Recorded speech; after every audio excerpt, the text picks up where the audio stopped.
নমস্কাৰ। আজি মই লৈ আহিছোঁ ভাৰতীয় ৰেলৱেৰ সৈতে জড়িত এটা অত্যন্ত ডাঙৰ খবৰ। ভাবকচোন এনে এখন ট্ৰেইন যি ডিজেলত নচলে, কয়লাতো নচলে, আনকি সাধাৰণ বিদ্যুততো সম্পূৰ্ণ নিৰ্ভৰ নকৰে, কিন্তু চলিব কেৱল হাইড্ৰজেন শক্তিৰে। আৰু এতিয়া এই বিষয়টোত ট্ৰেইনক লৈ আহিছে এটা ডাঙৰ আপডেট। ভাৰতৰ প্ৰথম হাইড্ৰজেন ট্ৰেইনৰ ৰেলৱে বোৰ্ডে অনুমোদন জনাইছে। এইটো এটা বহুত ভাল খবৰ। এই খবৰটো কিয় ইমান গুৰুত্বপূৰ্ণ? হাইড্ৰজেন ট্ৰেইন আচলতে হয় কি, ই কেনেকৈ কাম কৰে আৰু ই সফল হ'বলৈ ভাৰতত ৰেল ব্যৱস্থাৰ কিমান ডাঙৰ পৰিৱৰ্তন আনিব, তাৰ বিষয়ে সবিশেষ আমি সকলো এই ভিডিঅ'টোত সহজ ভাষাত বুজিবলৈ চেষ্টা কৰিম। ভিডিঅ'টো শেষলৈকে চাই থাকিব। আচলতে খবৰটো কি? বন্ধুসকল, ভাৰতীয় ৰেলৱে বহুত দিন ধৰি নিজকে আধুনিক কৰি তুলিবলৈ বিভিন্ন পদক্ষেপ লৈ আছিলে। বন্দে ভাৰত ট্ৰেইনে আহিল আৰু বুলেট ট্ৰেইনো কাম আৰম্ভ চলি আছে এতিয়া বৰ্তমানলৈকে। ষ্টেচনসমূহ আধুনিক ৰূপ পালে। গতিকে এতিয়া আৰম্ভ হৈ আছে আন এটা নতুন অধ্যায়, যিটো হৈছে হাইড্ৰজেন ট্ৰেইনৰ ওপৰত। শেহতীয়াকৈ এই প্ৰকল্পটো ভাৰতীয় ৰেলৱে ডিপাৰ্টমেণ্টে অনুমোদন জনাইছে। পিছত এতিয়া ইয়াক বাস্তৱ ৰূপ দিয়াৰ পথ বহুখিনি সহজ হৈ পৰিছে। গতিকে এই পদক্ষেপে ভাৰতৰ বিশ্বৰ ভিতৰতে একেবাৰে সেই দেশসমূহৰ তালিকাৰ ভিতৰত অন্তৰ্ভুক্ত কৰিব পাৰিব, যিসকল ইতিমধ্যে হাইড্ৰজেন ৰেল প্ৰযুক্তিবিদ্যাৰে আগবাঢ়ি আছে। এতিয়া প্ৰশ্নটো আহে, হাইড্ৰজেন ট্ৰেইন আচলতে হয় কি? চাওক, সাধাৰণতে ডিজেল ইঞ্জিনত ডিজেল জ্বলাই শক্তি উৎপাদন কৰা হয়, কিন্তু হাইড্ৰজেন ট্ৰেইনত থাকে ফিউল চেল টেকন'লজি। ইয়াত হাইড্ৰজেন আৰু বায়ু অক্সিজেনৰ একেলগে বিক্ৰিয়া কৰি বিদ্যুৎ উৎপাদন কৰে আৰু সেই বিদ্যুতৰ সহায়ত ট্ৰেইনৰ মটৰ চলে। চবচে ইণ্টাৰেষ্টিং কথাটো এইটো যে ইয়াৰ পৰা ধোঁৱা একেবাৰে নোলায়, ক'লা ধোঁৱা একেবাৰে নাই, কাৰ্বন ডাই অক্সাইড নাই, মূলতঃ বাহিৰ হয় পানীৰ বাষ্প। অৰ্থাৎ পৰিৱেশৰ বাবে এইবাবেই বন্ধুত্বপূৰ্ণ হৈ পৰে। সেইকাৰণে বিশ্বৰ বহুত দেশ এতিয়াও প্ৰযুক্তিৰ ফালে আগবাঢ়ি আছে। ভাৰতৰ বাবে ই কিন্তু এটা গুৰুত্বপূৰ্ণ।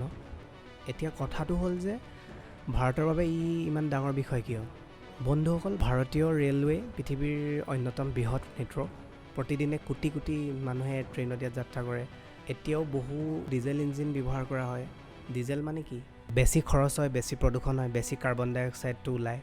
কিন্তু যদি এই ডিজেলৰ ইঞ্জিনসমূহ ধীৰে ধীৰে হাইড্ৰজেন ট্ৰেইনলৈ সলনি কৰে, তেন্তে পৰিৱেশৰ বিভিন্ন ওপৰত বোজা বহুত কমি যাব। বিশেষকৈ জলবায়ু পৰিৱৰ্তনে এই সময়ত অত্যন্ত গুৰুত্বপূৰ্ণ। এতিয়া কথাটো হ'ল, বিশ্বত ক'ত ক'ত চলিছে। আপুনি হয়তো ভাবিছে যে এই টেকন'লজি এটা নতুন টেকন'লজি। আচলতে এইটো নতুন টেকন'লজি নহয় একেবাৰে। জাৰ্মানী ইতিমধ্যে হাইড্ৰজেন ট্ৰেইন চলাই আছে, বৰ্তমানলৈকে চলাই আছে। ফ্ৰান্স, চীন আন কেইবাখনো দেশতো এতিয়াও এই ক্ষেত্ৰত যথেষ্ট আগবাঢ়ি আছে। জাৰ্মানী হাইড্ৰজেন ট্ৰেইনক বিশ্বৰ প্ৰথম সফল হাইড্ৰজেন ট্ৰেইন হিচাপেও গণ্য কৰা হয়। অলৰেডি তেওঁলোকে প্ৰথমেই হাইড্ৰজেন ট্ৰেইনটো ছাকচেছ কৰিছিলে। এতিয়া ভাৰতেও সেই পথত আগবাঢ়িছে আৰু যদি সফল হয়, তেন্তে এয়া ভাৰতীয় অভিযন্তাসকলৰ বাবে এটা ডাঙৰ সাফল্য হ'ব পাৰে। এতিয়া কথাটো আহিলে, লাভ হ'ব কেনেকৈ? এতিয়া আহক সুবিধাবোৰলৈ। প্ৰথমটো হৈছে পৰিৱেশ প্ৰদূষণ একেবাৰে কমি যাব।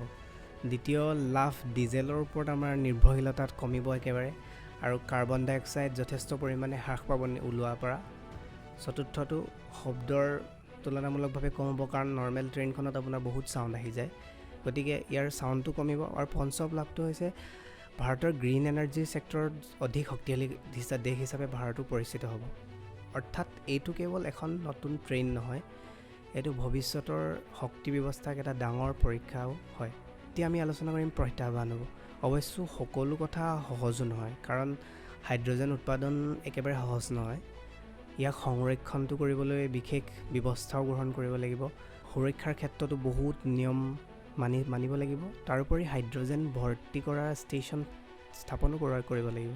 অৰ্থাৎ প্ৰকল্পটো সফল কৰিবলৈ যথেষ্ট ধন, সময় আৰু প্ৰযুক্তিৰ দক্ষতাৰ প্ৰয়োজন হ'ব। কিন্তু ভাৰতত যদি মহাকাশলৈ চন্দ্ৰযান পঠিয়াব পাৰে, তেন্তে এই প্ৰযুক্তি নিশ্চয় আগবাঢ়িব পাৰিব। সেয়েহে বন্ধুসকল, ভাৰতৰ প্ৰথম হাইড্ৰজেন ট্ৰেইনক ৰেলৱে বোৰ্ডে অনুমোদন দিয়াটো কেৱল এটা সাধাৰণ খবৰ নহয়, ই ভাৰতৰ শক্তি, উন্নত প্ৰযুক্তিবিদ্যা আৰু আধুনিক ৰেল ব্যৱস্থাত আগবঢ়াৰ দিশৰ এটা ডাঙৰ খোজ। আগন্তুক সময়ত হয়তো আমি এনে বহুত ট্ৰেইন দেখিম যিবোৰ বেলেগ নতুন নতুন প্ৰযুক্তিবিদ্যাৰে চলিব আৰু বৰ্তমান হাইড্ৰজেনো চলিব পাৰে। যদি সফলভাৱে পৰীক্ষা হয়, তেতিয়া হয়তো ডিজেল, পেট্ৰল এইবোৰৰ পৰিমাণ একেবাৰে কমি যাব ব্যৱহাৰ কৰাটো।